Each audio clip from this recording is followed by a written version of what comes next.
Welcome back dear students मेरे पास doubt आया illustration number 36 और मोस्टली स्टूडेंट्स का ये डाउट आया है। आज ये इलस्ट्रेशन समझेंगे, इसमें क्या है देखना एक बार। A holds 100 share of 10 each. Mister A है जिसके पास 100 शेयर है, एक शेयर है 10 रुपीज़ का, on which he has paid only 2.50 per share as application money. Mister A ने 100 शेयर ले रखे थे, 100 शेयर ले रखे थे 10 रुपीज़ ईच के हिसाब से, और उसने ओनली पे किया है एप्लीकेशन मनी, और कुछ भी पे नहीं किया उसने। ठीक है बेटा। तो नेक्स्ट देखो, एक मिस्टर बी है who holds 200 share of 10 each, जिसके पास 200 शेयर है 10 के हिसाब से।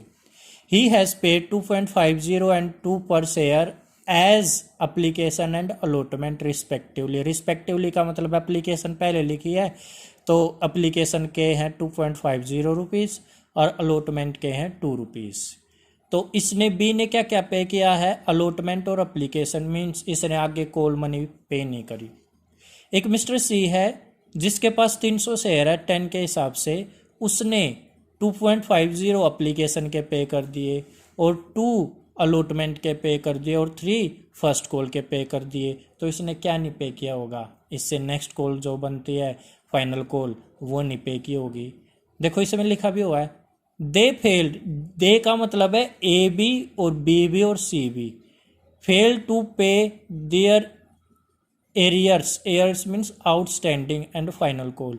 मीन देखो इसने केवल क्या पे किया था, जैसे कि ए ने एप्लीकेशन पे की थी ना, तो उसके बाद allotment first call final call जो रहेगी वो दे नहीं पाए, मीन्स एरियर्स ए के भी बी के भी सी के भी कोई भी नहीं दे पाया। बी ने केवल अलॉटमेंट और एप्लीकेशन दी थी, उसके बाद नहीं दे पाया।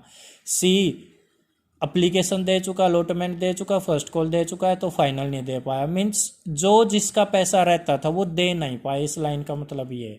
और फाइनल कॉल तो देख लो किसी भी केस में आ ही नहीं रही, इसलिए देयर फॉर मीन इसलिए the director forfeited their share, इसलिए director A B C D के शेयर फॉरफिट कर रहा है।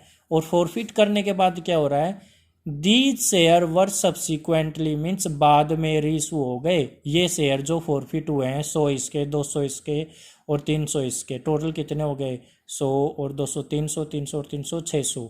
ये सारे के सारे शेयर क्या हो गए, रीइशू हो गए और फॉर कैश हुए हैं और डिस्काउंट दिया 10%। तो पहले तो केवल हम फॉर फ्यूचर वाली एंट्री करेंगे। कैसे करेंगे देखो बेटा, ध्यान से समझो। क्या इसी क्वेश्चन में 3 शेयर होल्डर हैं ए बी सी, और ए के पास 100 शेयर हैं, बी के पास 200 है, सी के पास 300 है। तो बेटा टोटल देखो A B C 3 share holder हैं और तीनों ही डिफॉल्टर हैं। कुछ ना कुछ ए भी नहीं दे पाया, बी भी नहीं दे पाया और सी भी नहीं दे पाया, इसलिए डायरेक्टर्स ने तीनों के शेयर फोरफिट कर लिए, जब्त कर लिए। और जब्त करने के बाद रीइशू भी हो रहे हैं। पहले हम फोरफिट की एंट्री करेंगे। तो एक ही क्वेश्चन में 3 केस बन रहे हैं। अब 3 केस बन रहे हैं तो इनके लिए हम एक टेबल बनानी सीखेंगे। अगर ऐसा क्वेश्चन आ जाए कि क्वेश्चन में 3 केस आ जाए, उसके लिए एक टेबल बनानी होती है। वो कैसे बनेगी देखना। यहां ऊपर लिख लेना आप कैलकुलेशन टेबल।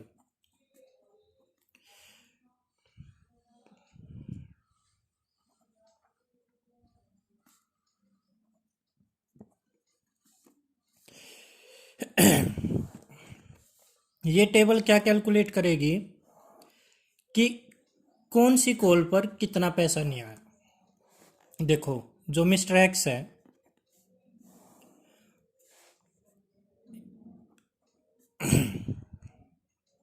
किस्त कौन कौन सी बन रही है, एक एप्लीकेशन बनती है, एक अलॉटमेंट, एक फर्स्ट कॉल और एक फाइनल कॉल। ऐसे बना लेना बेटा, बना लिया। और अब मिस्टर एक्स यहाँ लिख लो, ऐसे लाइन लगाओ। बताओ मिस्टर एक्स है जो एप्लीकेशन कितने के देने थे, उसने एप्लीकेशन का जो पैसा आना मिस्टर एक्स से कितने का आना है 2.5। देखो लिखा भी हो application mister X, sorry mister Y, sorry बेटा यहाँ पर एक्स की जगह ए है। मिस्टर ए पे कर रहा है 2.5 रुपीज़ ओनली ऑन एप्लीकेशन। तो मीन्स एप्लीकेशन पे आने 2.5। पहले देख लो कौन कितने का आना है। अलॉटमेंट पे देखना कितना आना है 2, तो यहाँ पर 2। सर ये अलॉटमेंट ए के नाम का भी है, बिल्कुल। एप्लीकेशन डाई ए बी सी तीनों का है, अलॉटमेंट ए बी सी तीनों का ही 2 रुपीज़ के हिसाब से। अब सी का डाई एप्लीकेशन हो गया, अलॉटमेंट का 3 हो गया, सॉरी डाई एप्लीकेशन, और 2 हो गया अलॉटमेंट, और 3 हो गया फर्स्ट कॉल। तो ये है फर्स्ट कॉल 3 रुपीज़ का। टोटल 10 है ना, हमें पता है टोटल 10 रुपीज़ ईच के हिसाब से थे। बेटा फाइनल कॉल कितने का पता है कैसे निकाल सकते हो आप? देखो ये कितने हो गए, 3 और 2 5 और 2 7, 7.5 मीन 7.5। तो फाइनल कितने का हो गया? 10 में से माइनस करना 7.5, तो ये रह जाएगा 2.5। तो ये है हमारा 2.5। ऐसे करना है। ये बात आ गई समझ में? अब देखो मिस्टर ए की तरफ से एप्लीकेशन आ गया, एप्लीकेशन तो हमेशा आता है, और इसने लिखा हुआ कि ही हैज़ पेड ओनली डाई पर शेयर एज एप्लीकेशन, केवल एप्लीकेशन पे किया, मतलब इसने ये भी नहीं दिया, ये भी नहीं दिया, ये भी नहीं दिया, यहाँ पर काटा लगा लो। अब आ जाओ मिस्टर बी पे। बी ने क्या क्या दे दिया? 2.5 और 2 मीन्स एप्लीकेशन और अलॉटमेंट ओनली, ये पे कर दिया, मीन्स ये दे दिया, ये दे दिया, ये नहीं दे पाया, ऐसे काटा मार लो। अब आगे आओ बेटा, अब है मिस्टर सी। इसने क्या क्या दे दिया?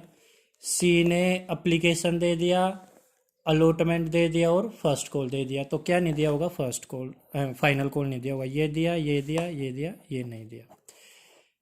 यहाँ तक बात आई समझ में? ये टेबल कैसे बनी है? मीन्स ए ने जो दे दिया, एप्लीकेशन दे दिया, उसके नीचे चेक, जो नहीं दिया काटा मार लो, क्रॉस कर लो। मिस्टर बी ने ये दिया भाई एप्लीकेशन अलॉटमेंट, ये नहीं दिया, क्रॉस करो। मिस्टर सी ने एप्लीकेशन अलॉटमेंट फर्स्ट कॉल दे दिया, फाइनल नहीं दिया, तो इस पर भी क्रॉस करो। यहाँ तक क्लियर है ये बात? अब आगे देखना। अब आगे हम यहाँ पर एक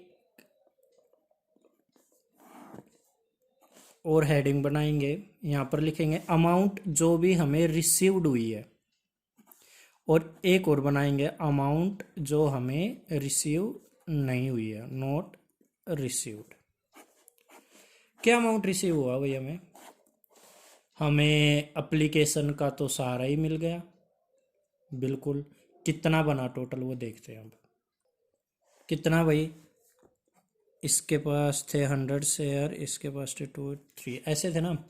100 शेयर पे 2.5 के हिसाब से इस पे कितना आ गया एप्लीकेशन पे? 100 इंटू 2.5 करना कितना आएगा? टेबल में देख लो बेटा, कैलकुलेशन में टाइम वेस्ट नहीं करेंगे। 250।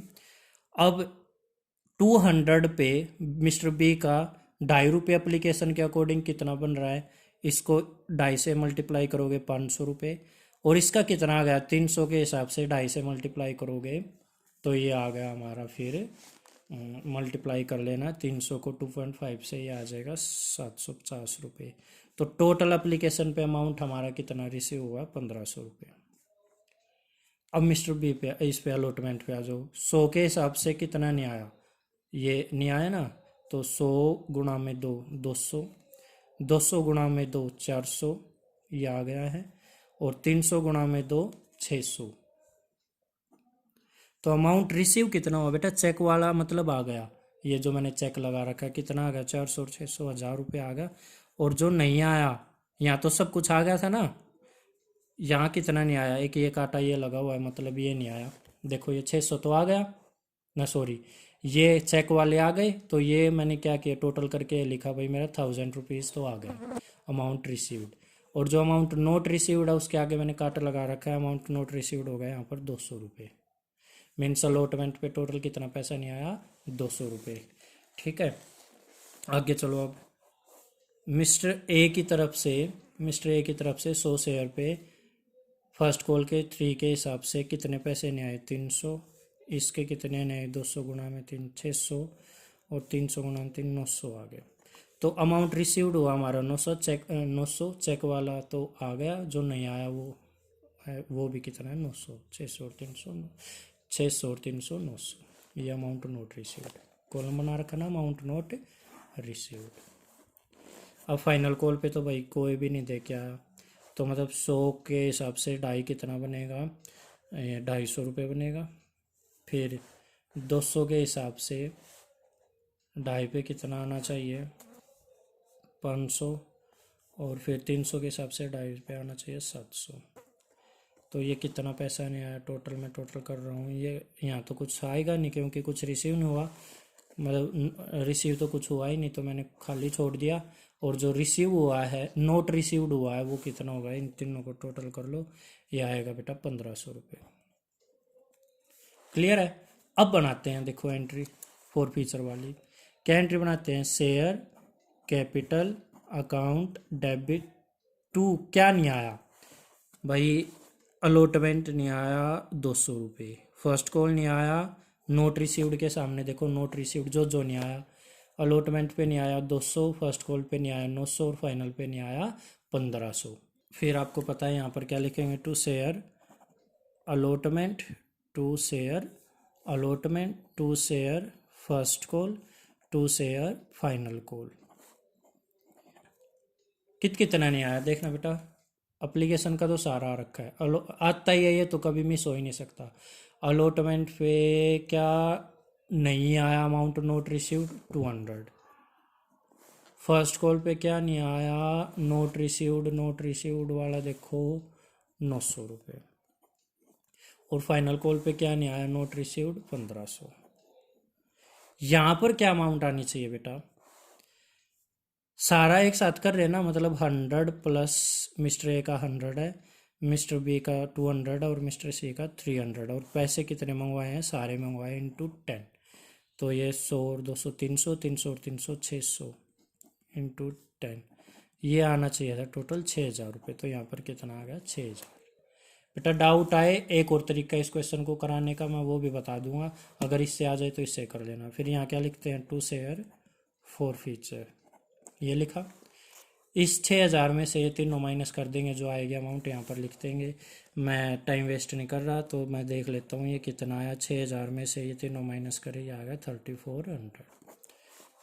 यहाँ शेयर फोर फीचर में ये अमाउंट आएगी, ठीक है।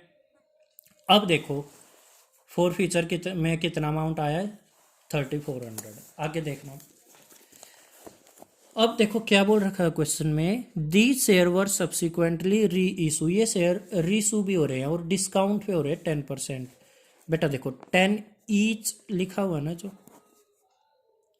उस पे डिस्काउंट निकलेगा, 10 का 10% है डिस्काउंट, तो डिस्काउंट हो गया 1 रुपये का, मीन्स 10 वाली चीज़ 1 रुपये कम में दिया, डिस्काउंट 1 रुपये का, तो कितने में दी होगी, 9 रुपीज़ में। बेटा रीशू वाली एंट्री क्या होती है, याद हो तो, bank account debit to share capital. कितना पैसा आया है, ये सारे के सारे शेयर रीशू कर दिए थे, सारे शेयर कितने थे, ये थे 100 एक के थे, 200 एक के थे, 300 एक के थे, टोटल 600 थे। 600 शेयर किस हिसाब से रीशू करे, 9 के हिसाब से, तो 6 निम मतलब 600 को जब 9 से मल्टीप्लाई करोगे 5400 आना है। टू शेयर कैपिटल अच्छा इंसान है, यहाँ ऐसे हो जाएगा अपने आप से, मतलब जितना आना चाहिए उससे मल्टीप्लाई करेगा, ये 6000 हो गया। बेटा एक बात बताओ, गैप रह गया ना, कितना गैप रहा हमारे पास, 600 रुपये का, ये आ गया 54 और ये आ गया 5400 और ये आ गया 6000, गैप रहा बेटा 600 रुपये का। और किस साइड रहा, ये डेबिट साइड। तो अगर यहाँ 600 आ जाए, ये 54 है, तो हो जाएगा नहीं केवल 6000, ठीक है। अब यहाँ क्या लिखूँ, डिस्काउंट लिख दूँ, नहीं डिस्काउंट नहीं लिखा जाएगा। जब रीइशू डिस्काउंट पे होता है ना, तो डिस्काउंट की जगह वर्ड लिखा जाता है to share forfeiture account debit, share forfeiture account debit लिखा जाएगा। डिस्काउंट की जगह क्या लिखा जाएगा, share forfeiture account debit लिखा जाएगा। वैसे आप सोच रहे हो यहाँ डिस्काउंट आना चाहिए था, बट यहाँ पर क्या लिखते हैं, फोर फीचर अकाउंट डेबिट। अब सुनो, जो हमने अभी जो लास्ट एंट्री करी है, देखना एक बार, जो लास्ट एंट्री करी है देखना, उसमें फोर फीचर में कितना गया, 3400। फोर फीचर में क्या आता है आपको पता है ना, जो रिसीव हो चुका है यहाँ पर फोर फीचर की एंट्री जब करी थी यहाँ 3400 आया था, मीन्स 3400 रुपये आ चुके हैं। और फिर शेयर जब्त हो गए, मीन्स 3400 का कंपनी को फायदा हो गया होगा एक बार तो, क्योंकि 3400 रुपये कंपनी को बच गए। ठीक है, तो ये फोर फीचर होता है फायदे वाला। अब देखो, जब रीइशू करे हैं कंपनी ने शेयर, रीइशू करते टाइम डिस्काउंट दे दिया कंपनी ने, कितना दे दिया, 600 रुपये का। अब देखो फायदा हुआ था कंपनी को 3400 का, और जब रीइशू करे डिस्काउंट पे करे 600 का डिस्काउंट दे दिया, तो 600 माइनस करो तो असली फायदा कितना हुआ कंपनी को, 2800 का हुआ ना।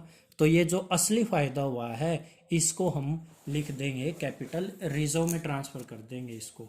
तो देखो अगली एंट्री क्या होगी, नेक्स्ट एंट्री, शेयर जो फोरफिट किए थे ना हमने उसको हम कैपिटल रिजर्व में ट्रांसफर कर रहे हैं, और जो फोर फीचर से हम कैपिटल रिजर्व में ट्रांसफर कर रहे हैं वो कितना हो जाएगा, वो हो जाएगा 2800 रुपये। यह हमारा जो फ़ायदा हुआ हम इसको अपने रिजर्व में डाल रहे हैं, और कितना रुपया डालेंगे, 2800। देखो बेटा यहाँ पर लास्ट एंट्री देख लो, share forfeiture account debit to capital reserve 2800 रुपये। आई होप ये एंट्री आपको समझ में आई होगी। इन केस नहीं भी आई है तो कोई प्रॉब्लम नहीं, मेरे पास और इसके तरीके हैं इस क्वेश्चन को सोल्व कराने के, मेरे को बता देना। अगर नहीं समझ में आए इसको दूसरे तरीके से भी मैं आपको करा दूंगा। Thank you and have a nice day.